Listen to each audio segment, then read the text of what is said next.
जैसे कि आप सबको पता है कि मैं कुछ न कुछ आप लोगों के लिए नया लेके आता हूँ। आज नया ये है कि ये भाई साहब 600 रुपया का बाल कटा के आए। बताओ इसमें कौन सा, ये देखो इसमें 600 का क्या दिख रहा है आपको? कहीं दिख रहा है 600 का कुछ?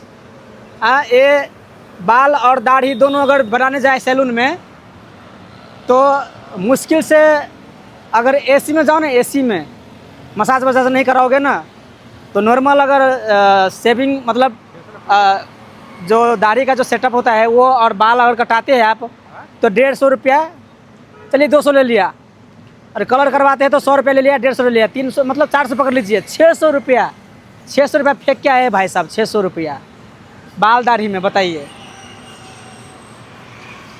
लेकिन इनका भी गलती नहीं है। शहर में ऐसे ऐसे लोग हैं ना, बहन का लौड़ा ठगता है। वो समझ जाता है कि ये गांव से आया है कमाने के लिए, तो अपनी क्या बोलूँ मैं, गाली देने का मन करता है। बहन चोद गरीब आदमी को ठगते हो भोसरी के, तो तुम्हारा जो है ना पानी का धन जो होता है ना, पानी का हराम का पैसा तुम्हारा बहन चोद, तुम ज़्यादा दिन तक टिकेगा नहीं तुम्हारे पास, ठीक है? हराम का धन हराम में जाएगा, बोलते हैं ना, पानी का पैसा पानी में जाएगा। तो किसी को ठग रहे हो ना, तो तुम्हारी कर्तव्य है, तुम अपनी जैसे कर्म करोगे वैसा तुमको फल मिलेगा, ठीक है?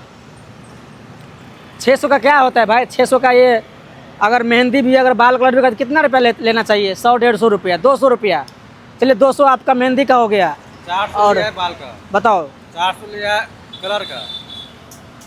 जाऊंगा मैं उसके पास, आप लोगों को दिखाऊंगा मैं, ठीक है? बाय।